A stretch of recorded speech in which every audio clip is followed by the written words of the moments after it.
Hey everyone, good morning. Welcome back to my channel random Tanaya blog. দিনটা ছিল 5th June. That's why sorry to everyone ব্লগটা late আপলোডের জন্য। তো thumbnail আর title দেখে বুঝে গেছো যে অনেক দিন পর একটা সুন্দর ব্লগ নিয়ে এসেছি। তো কথা না বাড়িয়ে রেডি হয়ে আমি আমার আন্টির বাড়ি গিয়ে ব্লগটা কন্টিনিউ করি।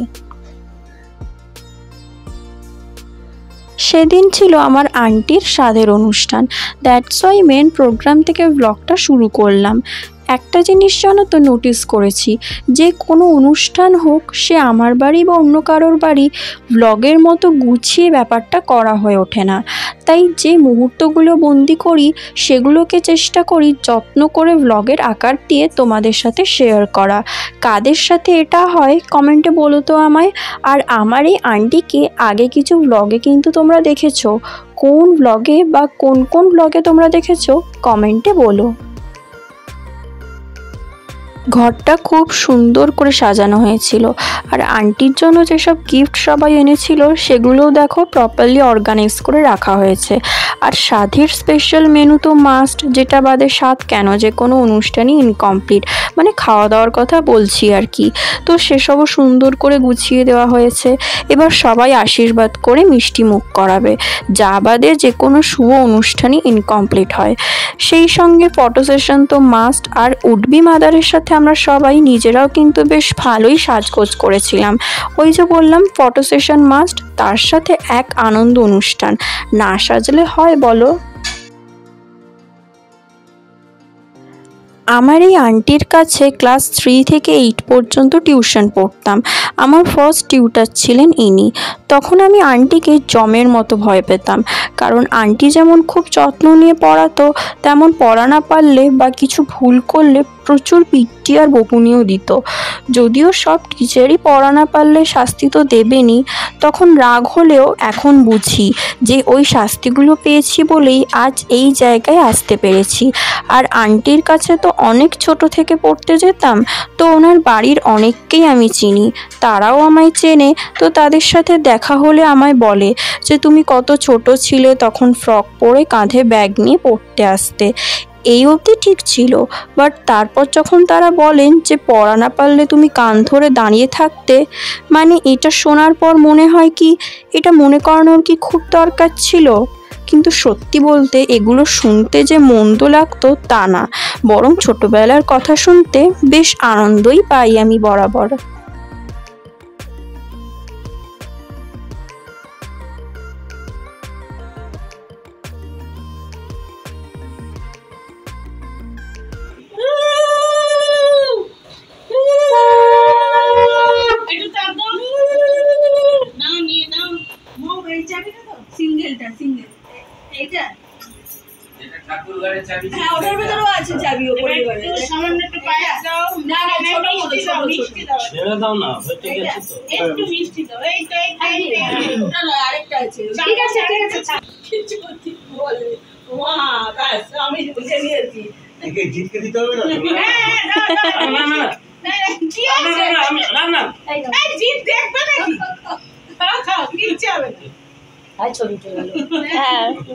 ভিডিও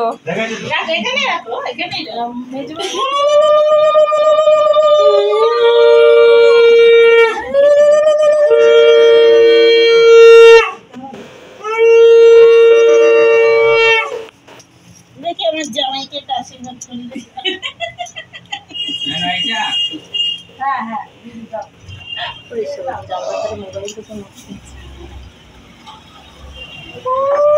জামাই তো স্বস্তি হয়নি আজকে 10-12।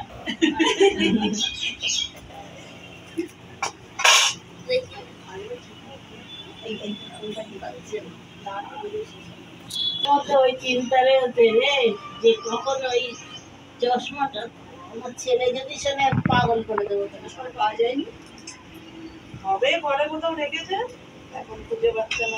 কত দিচ্ছ? কতদিন হলো ঢালবে এখানে? না আমি আর খাবো না। না না না না আমি খেয়েছি। না মিষ্টি মুখ করতে। আরে না খেয়েছি তো, অত মিষ্টি খেলে এখন আমার তো একটু মিষ্টি আরো খাবে আছে। আরে মিষ্টি মুখ করতে মজা লাগে না, বেঁচে খেতে তো কি দেব বড় মাছ দোকানটা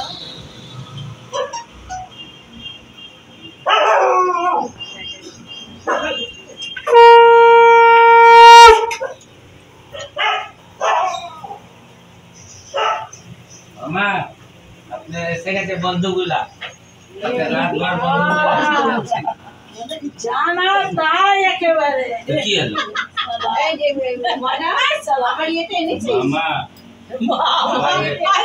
আচ্ছা এখন বলছি আর মামা জামাই যখন ইয়ে করে তার বেলা কিছু হয় না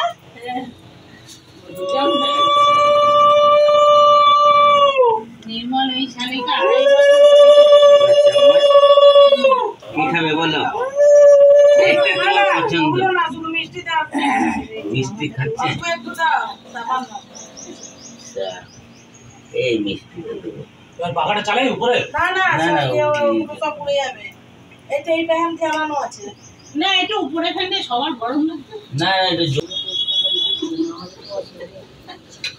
জল জল খেয়ে নেবে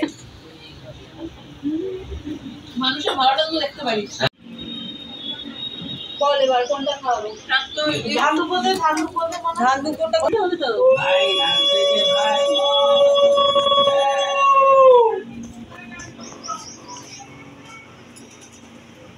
কি খাবো মিষ্টিটা খাবো বলিস না মিষ্টি খেলে কি পেট ভরে গেছে ওইসব আর কিছু খেতে দেখো রাত্রেবেলা মামা বকছে এখন ডাকছে দেখো আমি কি না তুমি কি দেখো রাত্রেবেলা গালি দিচ্ছিল এখন ডাকছে দুধ দুয়াবে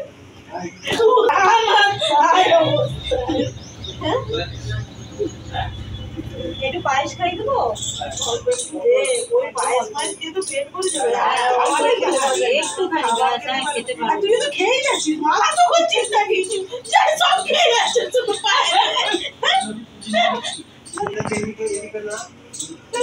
দিচ্ছি কি বলবো তুই বলবি আমি এখন আর খাবো না তুই খেয়ে যাচ্ছিস ধান দুপুরগুলো নামিয়ে নে মাথা নেবো এটা দিয়ে দিই আমি মাথায় করবো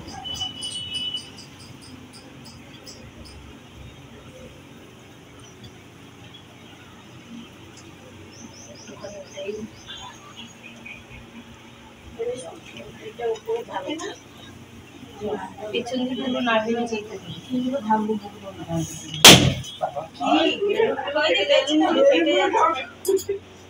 কোন হারাম জাদা যে দিয়েছিল ওকে যদি আমি পেতাম একবার সারা রাত মানুষের ঘুম নষ্ট হয়ে গেছে আর ও ঘুমিয়েছে কেমনি করে কাগজ পাইনি ওকে জানে ওটা এই ঘরে ঘুমিয়েছিল সেটাই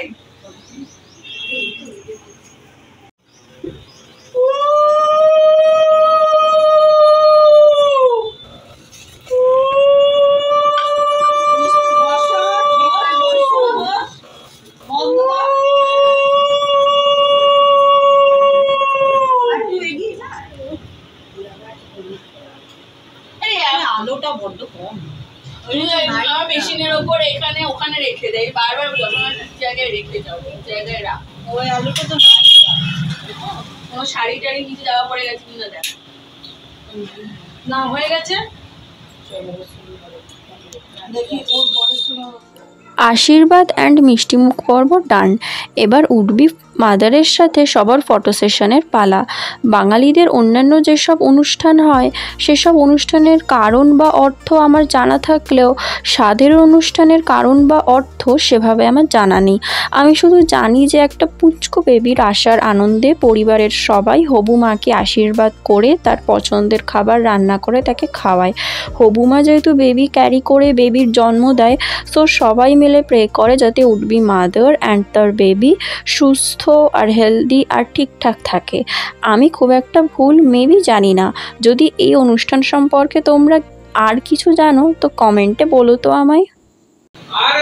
জেম্মার কাছে আমি ফটো ভিডিও চার্জ চেয়েছি বলে জেম্মা এখন নিজে ফোন নিয়ে ভিডিও করতে এসেছে।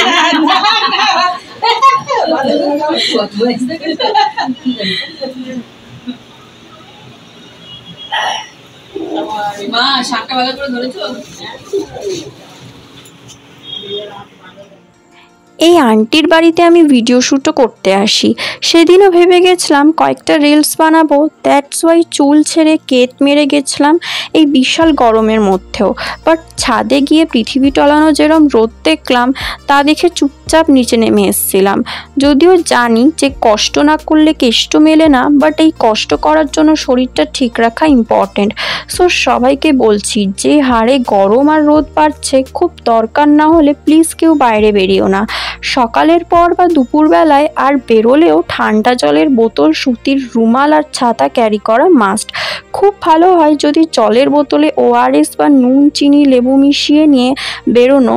আর যারা আফটার 40 এজের পারসন, মেল হোক বা ফিমেল, তাদের উচিত এই সময় বাইরে বেরোলে সাথে অলওয়েজ সরবিটেটের একটা স্ট্র্যাপ রেখে দেওয়া। সবার সুস্থ ও ভালো থাকাটা কিন্তু এখন খুব ইম্পর্টেন্ট। আর যাদের ঠান্ডা লাগার ধাত আছে তারা বাড়ি ফিরে ঘাম শুকিয়ে গা হাত পা স্পঞ্জ করা উচিত। আর যাদের ঠান্ডা লাগার ধাত নেই তাদের উচিত বাড়ি ফিরে ঘাম শুকিয়ে ছেড়ে স্নান করে ফেলা। আর ঘরে থাকো বা বাইরে, নুন, চিনি, লেবুর জল বা ORS ওয়াটারটা কিন্তু খুব তারপর তো আমরা খেতে বসে গেলাম। মেনু বৃত্তান্ত অন্য ভিডিওয়ে তোমাদের দেখাবো, দ্যাটস ওয়াই এই ব্লগে আর ইনক্লুড করলাম না। লাস্টে সেদিনের কিছু সুন্দর ফটো অ্যাটাচ করে দিলাম তোমাদের জন্য। ব্লগটা এখানে এন্ড করলাম। আর তোমরা কিন্তু আমার আন্টির জন্য প্রে করো যাতে খুব ভালোভাবে একটা ছোট্ট বেবি সবার মাঝে আসতে পারে। আর যা বললাম যে এই গরমের মধ্যে কিন্তু সবাই সুস্থ থেকো, ভালো থেকো। আর যারা নতুন সদস্য আছো, ইউটিউব থেকে দেখলে টুক করে চ্যানেলটা সাবস্ক্রাইব, আর ফেসবুক থেকে দেখলে আমায় ফলো করে দিও। খুব জলদি দেখা হবে নতুন কোনো ভিডিওয়ে।